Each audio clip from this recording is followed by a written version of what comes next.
충격적인 일이 벌어졌습니다. 한국의 한 가정집에서 한국인들은 미국인을 환대하며 집으로 초대하였습니다. 현관에 들어서자마자 신발을 신고 들어가려던 미국인에게 한국은 신발을 벗고 들어와야 한다고 말하자 미국인 여성은 집주인의 말에 굉장히 불쾌해하며 집 안으로 들어가지 않으려고 하는데요. 과연 그녀는 왜 이랬던 걸까요? 오늘의 사연 시작합니다. 영상 시작 전에 구독과 좋아요는 채널에 큰 힘이 됩니다. 안녕하세요. 저는 미국 하버드 대학교에서 건축학과 교수로 일하고 있는 마이클 스톤입니다.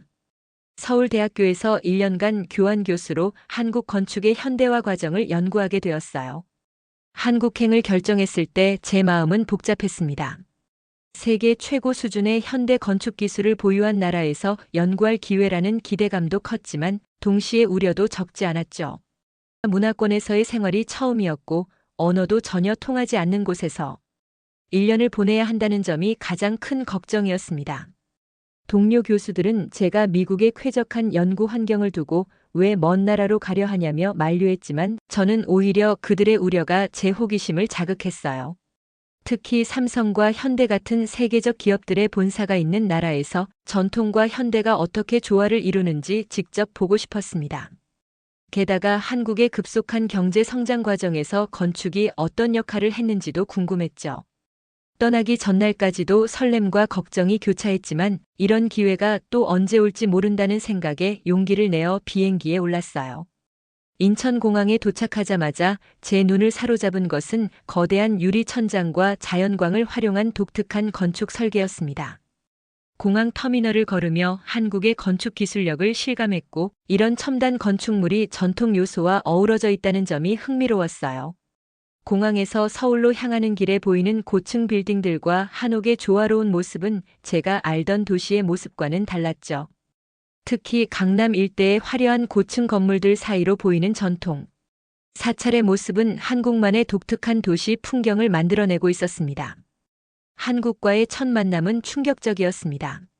미국의 건축 철학만이 정답이라 굳게 믿던 저에게 한국은 전혀 다른 세계를 보여주었죠.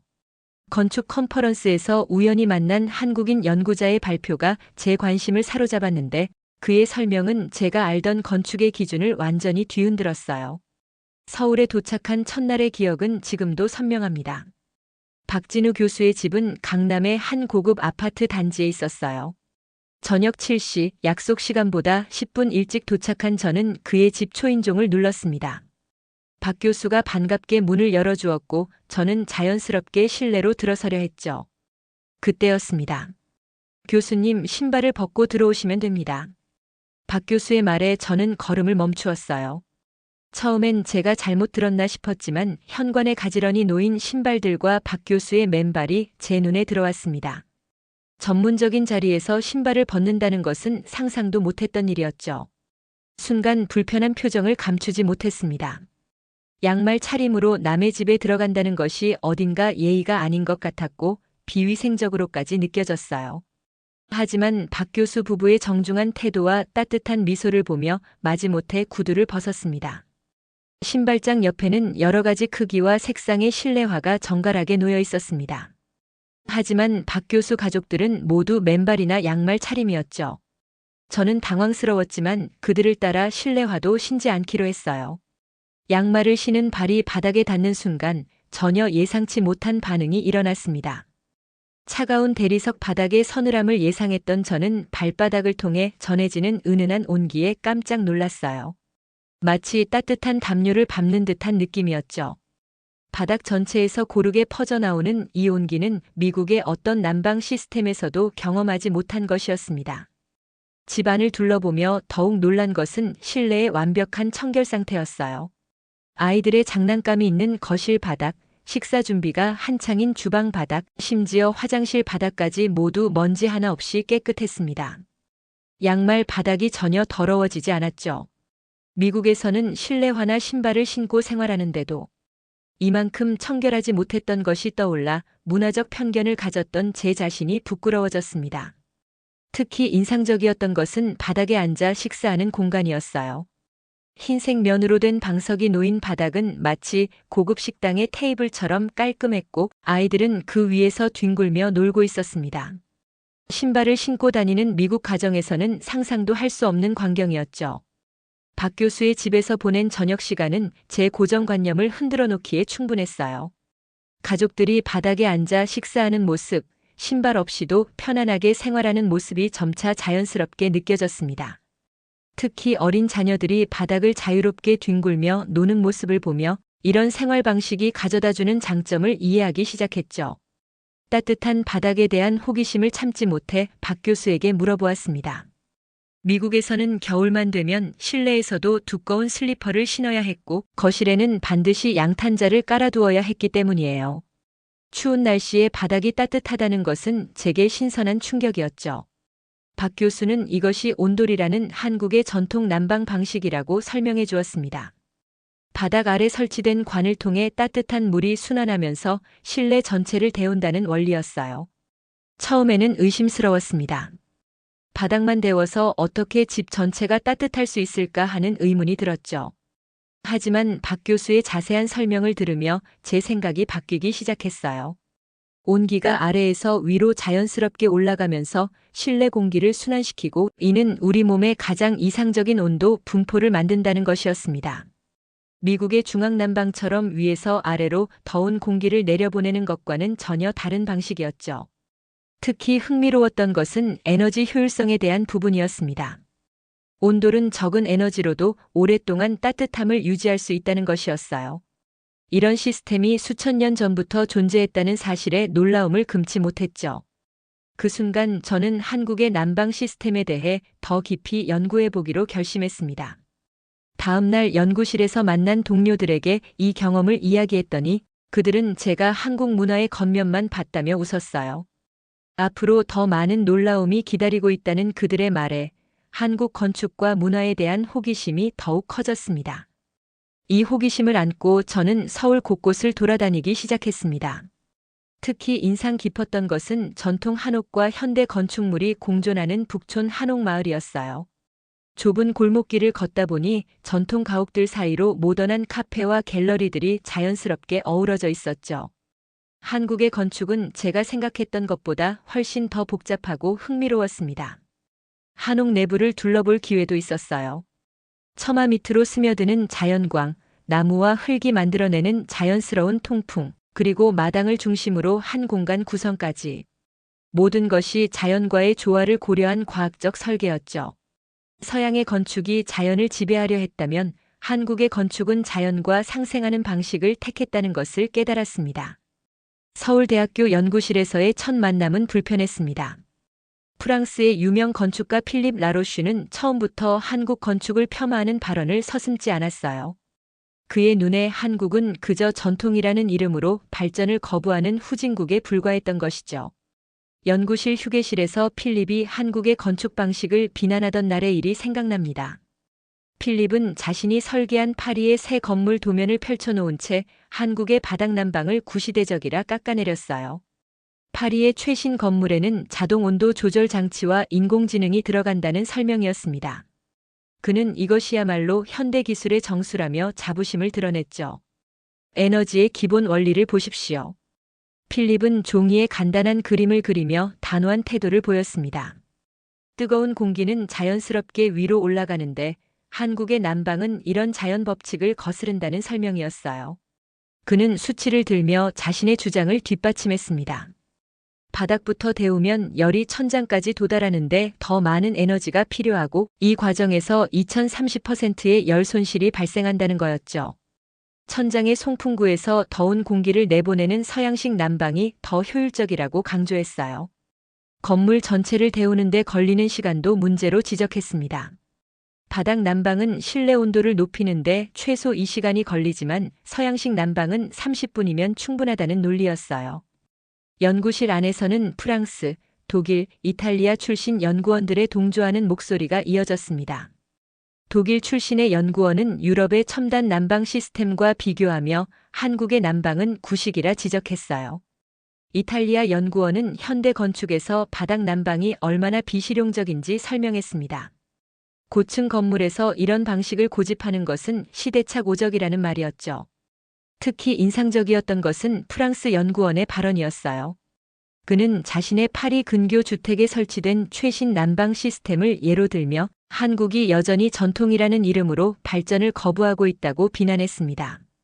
그들은 한국의 건축 기술이 세계적 수준이라는 점은 인정했지만 굳이 바닥 난방을 고집하는 이유를 이해할 수 없다며 고개를 저었죠.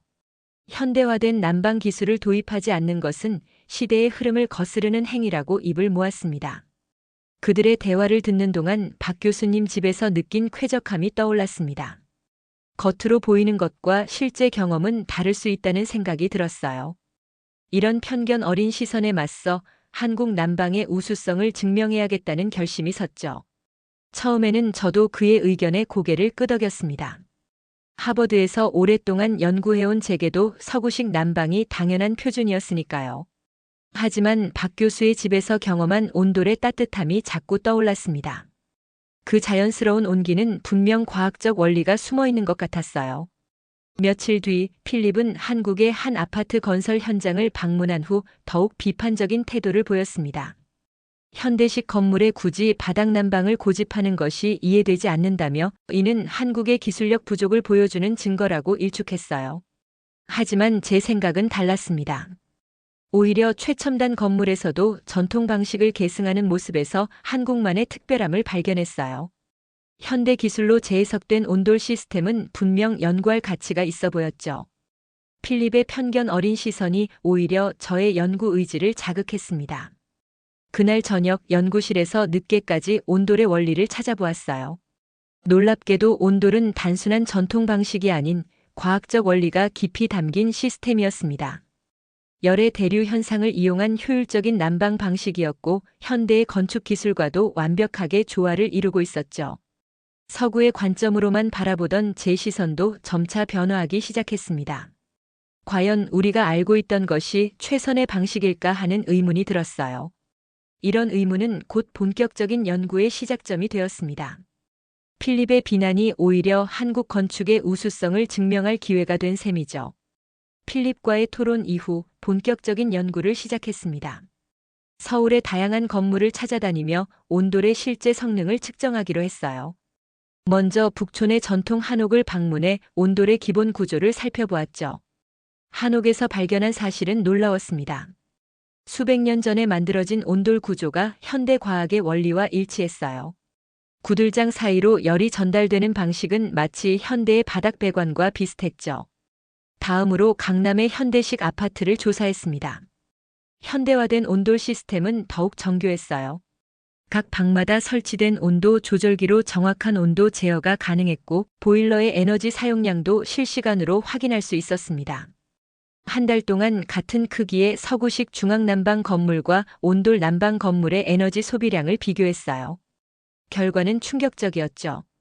온돌 난방이 사용하는 에너지양이 중앙난방보다 15% 적었습니다. 실내 공기 질 측정 결과는 더욱 흥미로웠어요. 중앙난방은 더운 공기가 위에 몰려 천장과 바닥의 온도 차이가 8도까지 났지만 온돌 난방은 2도 내외였습니다. 또한 습도 조절 면에서도 온돌이 우수했죠. 특히 주목할 만한 점은 건강적인 측면이었습니다. 중앙난방은 공기를 데워 순환시키는 과정에서 먼지가 함께 움직였지만 온돌은 바닥의 열기가 자연스럽게 위로 올라가 공기 순환이 깨끗했어요. 겨울철 전기 사용량도 비교해 보았습니다. 중앙난방 건물에서는 거주자들이 별도의 전기 난방기를 사용하는 경우가 많았지만 온돌 난방 건물에서는 그럴 필요가 없었어요. 이는 실제 에너지 소비량의 차이를 더 크게 만드는 요인이었죠. 이런 연구 결과들은 제 예상을 완전히 뒤엎었습니다. 필립이 비과학적이라 비난했던 온돌이 사실은 현대 과학의 관점에서도 뛰어난 시스템이었다는 사실이 밝혀진 거예요. 이 사실을 세상에 알려야겠다는 생각이 들었습니다. 먼저 박 교수님께 연구 결과를 보여드렸더니 흐뭇한 미소를 지으셨어요. 수천 년 동안 이어져 온 한국의 지혜가 현대 과학으로 입증된 순간이었죠. 연구실의 한국인 동료들도 제 발견을 반겼습니다. 그들은 외국 학자가 한국의 전통 기술을 인정한다는 사실에 자부심을 느꼈다고 했어요. 특히 서양의 고정관념을 깨트릴 수 있는 좋은 기회라며 국제 학회 발표를 제안했죠. 발표 자료를 만들면서 온돌의 과학적 원리를 어떻게 하면 서구 학자들이 이해하기 쉽게 설명할 수 있을지 고민했습니다. 수치와 그래프로 실험 결과를 정리하고 3D 모델링으로 온돌의 구조를 시각화했어요. 연구 결과를 정리해 학회 발표를 준비하던 날이었습니다. 서울대학교 건축학과 세미나실에서 열린 국제건축포럼에서 제 발표가 시작되었어요. 첫 슬라이드가 나오자마자 필립이 비웃는 표정을 지었죠. 데이터를 하나씩 제시하며 온돌의 우수성을 설명했습니다. 에너지 소비량이 15% 적고 실내 공기질이 훨씬 좋다는 연구 결과를 보여주었어요.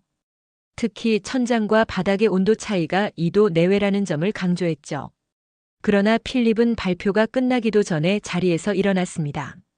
그는 제 연구 방법에 문제가 있다며 날카롭게 지적했어요. 실험 기간이 너무 짧고 표본이 적으며 측정 방식도 객관적이지 않다는 비판이었죠. 더 나아가 그는 자신의 파리 프로젝트 자료를 펼쳐 보였습니다. 최신 인공지능 기술을 활용한 중앙난방 시스템의 효율성을 역설했어요. 전통 방식을 고집하는 것은 시대착 오적이라며 제 연구를 정면으로 반박했죠. 토론이 격해지는 순간 한 일본인 교수가 흥미로운 의견을 제시했습니다. 그들도 최근 온돌 시스템을 연구하기 시작했다는 것이었어요. 현대 건축에 적용할 수 있는 가능성을 발견했다는 설명이었죠. 독일의 건축가도 가세했습니다. 그는 유럽의 난방 시스템이 가진 한계를 지적하며 온돌의 장점을 인정했어요. 특히 바닥 복사열이 인체에 미치는 긍정적인 영향에 주목했다는 말을 덧붙였죠. 하지만 필립은 여전히 완강했습니다. 그는 마지막까지 온돌이 비과학적이라는 입장을 고수했어요. 제가 아무리 데이터를 제시해도 그의 고정관념은 바뀌지 않았죠. 세미나가 끝난 후 여러 나라의 연구자들이 관심을 보였습니다. 그들은 온돌의 원리를 자국의 건축에 적용하고 싶다며 연구 자료를 요청했어요. 필립의 반대에도 불구하고 온돌의 가치는 점차 국제적으로 인정받기 시작했습니다. 이날의 논쟁은 제게 큰 의미가 있었습니다. 전통이 단순히 과거의 유물이 아니라 현대 기술과 만나 더 나은 미래를 만들 수 있다는 확신이 들었어요. 필립의 완고한 태도는 오히려 온돌의 우수성을 입증하는 계기가 되었죠. 학회 발표 이후 며칠 뒤 서울에 폭설이 내렸습니다. 거리는 하얀 눈으로 뒤덮였고 기온은 영하 10도까지 떨어졌어요. 두꺼운 외투를 입고 발을 절뚝이며 걷던 중 놀라운 광경을 목격했습니다. 영하 10도의 한겨울 아침 거리는 30cm가 넘는 눈으로 뒤덮여 있었습니다. 발걸음을 옮길 때마다 차가운 눈이 장화 속으로 들어와 발가락이 시려웠어요. 두꺼운 패딩과 목도리로 단단히 무장했지만 뼛속까지 스며드는 추위를 막을 수는 없었죠. 그때였습니다. 스타벅스 앞에서 믿기 힘든 광경을 목격했어요. 반바지에 얇은 맨투맨을 입은 젊은이들이 줄을 서서 아이스 아메리카노를 주문하고 있었습니다. 한 남학생은 바람막이 하나만 걸친 채 웃으며 이야기를 나누었고 여학생들은 무릎이 드러나는 치마를 입고 있었죠. 저도 모르게 발걸음을 멈추고 한참을 바라보았습니다. 이게 어떻게 가능한 걸까 궁금증을 참을 수 없어서 커피를 든 한 학생에게 다가갔어요. 이렇게 추운 날씨에 어떻게 반바지를 입고 아이스 커피를 마실 수 있나요? 그 학생은 오히려 제 질문이 신기하다는 듯 웃으며 대답했습니다. 우리 집은 바닥이 너무 따뜻해서 오히려 더워요. 아침부터 덥다고 엄마랑 신랑이 했답니다. 이렇게 나와서 아이스 아메리카노 한 잔 마시면 딱 좋아요. 그 순간 머리를 망치로 맞은 것처럼 멍했습니다. 제가 연구하던 온돌의 효과가 이렇게 실생활에서 드러날 줄은 상상도 못했어요. 영하의 날씨에 반바지를 입을 수 있다니 이건 분명 혁신적인 난방 시스템이 분명했죠. 미국에서는 한겨울이면 실내에서도 두꺼운 옷을 입어야 했습니다. 양말을 2겹 신고 전기장판을 켜도 발끝이 시렸어요. 하지만 한국의 젊은이들은 마치 봄날처럼 가볍게 지내고 있었죠. 순간 필립의 얼굴이 떠올랐습니다. 그가 비과학적이라고 비난하던 온돌이 오히려 가장 실용적이고 효율적인 난방 방식이라는 증거를 눈앞에서 보고 있었어요. 과학적 수치로는 설명할 수 없는 실제 생활의 편안함이 거기 있었습니다. 차가운 눈발 속에서 저는 한참을 그 자리에 서 있었어요. 제가 알던 모든 상식이 무너지는 순간이었습니다. 온돌은 단순한 바닥 난방이 아닌 삶의 질을 바꾸는 혁신적인 기술이었죠. 연구실로 돌아가는 길에 커다란 전광판에서 기상특보가 흘러나왔습니다. 폭설로 인해 도로가 통제되고 대중교통도 제한 운행한다는 내용이었어요. 발걸음을 재촉했지만 쌓인 눈으로 인해 걷기조차 힘들었습니다. 연구실에 도착했을 때는 이미 해가 저물어 있었죠. 창밖으로는 눈이 더욱 거세게 내리고 있었고 퇴근하려던 한국인 동료도 발이 묶였다는 소식이 들려왔어요. 택시를 불러보려 했지만 이미 도로는 마비 상태였습니다. 그날 밤 폭설로 인해 교통이 마비되었어요. 어쩔 수 없이 연구실 근처 한국인 동료의 집에서 하룻밤을 보내게 되었죠. 동료는 바닥에 이불을 깔아주며 미안해했지만 저는 오히려 온도를 직접 체험할 기회라 생각했습니다. 침대 없이 바닥에서 자는 것이 걱정되었지만 기우였어요. 따뜻한 바닥은 제 몸을 포근하게 감쌌고 척추가 자연스럽게 펴지는 느낌이었습니다. 그날 밤 저는 미국에서보다 더 깊은 잠을 잤죠. 아침에 눈을 떴을 때 놀라웠던 것은 몸의 상태였어요. 평소 아침이면 뻣뻣했던 허리와 목이 전혀 불편하지 않았습니다. 따뜻한 바닥에서 자는 것이 신체에 이로운 영향을 준다는 사실을 직접 경험한 거죠. 특히 인상적이었던 것은 실내 공기의 질이었습니다. 중앙난방을 쓰는 호텔에서는 건조함 때문에 늘 가습기를 틀어야 했는데 이곳은 자연스러운 습도를 유지하고 있었어요. 먼지도 거의 없어서 아침부터 맑은 정신으로 일어날 수 있었죠. 이런 경험은 제 연구에 새로운 관점을 더해 주었습니다. 수치로만 보았던 온돌의 장점을 몸소 체험하니 왜 한국인들이 이 난방 방식을 고수하는지 이해할 수 있었어요. 이는 단순한 전통의 고수가 아닌 과학적 원리에 기반한 합리적 선택이었던 것입니다. 연구 경험을 바탕으로 보다 체계적인 데이터를 준비했습니다. 베를린에서 열린 국제건축학회에서는 제가 첫 발표자였어요. 발표장에는 세계 각국의 건축 전문가들이 자리했고 필립도 앞줄에 앉아 있었죠. 먼저 온돌의 기본 원리와 구조를 설명했습니다. 바닥 전체를 데우는 방식이 얼마나 효율적인지 실제 측정 데이터를 보여주었어요. 특히 에너지 사용량이 중앙난방보다 15% 적다는 사실에 청중들의 시선이 집중되었죠. 건강 관련 데이터도 제시했습니다.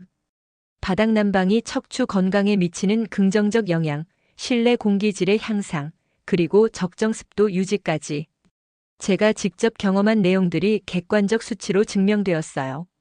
발표가 끝나자 독일의 유명 건축가가 먼저 손을 들었습니다. 그들도 1년 전부터 온돌 시스템 연구를 시작했다는 놀라운 이야기였죠. 일본의 연구진도 비슷한 결과를 얻었다며 제 연구를 지지했어요. 이어진 토론에서 스웨덴, 캐나다의 건축가들도 온돌에 관심을 보였습니다. 추운 기후에서 온돌이 가진 장점이 부각되었고 현대 건축에 적용할 방안을 논의하기 시작했어요. 필립의 얼굴은 점점 굳어갔습니다. 더는 반박할 근거가 없었죠. 결국 그는 자리에서 일어나 짧게 사과의 말을 전했어요. 제가 한국의 난방 시스템을 오해했던 것 같습니다. 학회가 끝난 후 여러 나라의 건축가들이 한국을 방문하고 싶다는 의견을 전했습니다. 전통 난방 기술의 현대적 재해석에 대한 관심이 커진 거예요. 서구 건축계에서 무시되던 온돌이 이제는 미래 친환경 건축의 대안으로 떠오르게 되었죠. 이 경험을 통해 한 가지 확실한 깨달음을 얻었습니다. 진정한 혁신은 때로 우리가 미개하다고 여기던 과거의 지혜 속에 있다는 것이었어요. 온돌은 이제 더 이상 한국만의 전통이 아닌 세계가 주목하는 미래 기술이 되었습니다. 1년간의 한국 생활을 마치고 하버드로 돌아왔습니다. 연구실 책상에 앉아 지난 시간을 되돌아보니 많은 것이 달라져 있었어요. 제 시선은 물론 건축을 바라보는 관점도 완전히 바뀌었죠. 첫 수업 시간 학생들 앞에서 한국의 온돌 시스템을 소개했습니다. 바닥 난방이 단순한 난방 방식이 아닌 환경과 인간을 모두 고려한 과학적 시스템이라는 설명이었어요. 학생들의 반응은 뜨거웠죠. 특히 에너지 효율성과 건강상의 이점에 대해 큰 관심을 보였습니다. 제 연구는 미국 건축계에 신선한 충격을 주었어요. 주요 건축 저널에서는 특집 기사로 다뤄졌고 여러 건설사에서 협력 제안이 들어왔습니다. 보스턴의 한 건설사와 함께 온돌 시스템을 적용한 실험 주택 프로젝트도 시작했죠. 처음에는 반대의 목소리도 있었습니다. 미국의 건축 관행을 바꾸기에는 비용이 너무 크다는 지적이었어요. 하지만 에너지 절감 효과와 거주자의 만족도가 입증되면서 점차 지지하는 사람들이 늘어났죠. 특히 환경단체들의 반응이 뜨거웠습니다. 온돌이 가진 친환경적 특성이 미국의 환경 정책과도 부합했기 때문이에요. 여러 주에서 온돌 시스템 도입을 위한 법적 기준 마련에 착수했죠. 이제는 매 학기 동서양 건축의 융합이라는 새로운 강의를 개설했습니다. 전통과 현대 기술의 조화를 통해 더 나은 건축 문화를 만들어가는 방법을 가르치고 있어요. 학생들은 한국의 사례를 통해 건축이 나아가야 할 방향을 배우고 있죠. 한국에서의 경험은 제게 큰 가르침을 주었습니다. 진정한 혁신은 때로 과거의 지혜를 현대적으로 재해석하는 데서 시작된다는 것을 알게 되었어요. 이제 저는 확신합니다. 서로의 문화를 이해하고 배우는 것, 그것이 바로 진정한 발전의 시작이라는 것을요. 오늘의 사연 어떻게 들으셨나요? 사연이 여러분의 마음을 울렸다면 구독과 좋아요, 댓글 많이 남겨주세요. 부탁드립니다. 영상 시청해주셔서 감사합니다.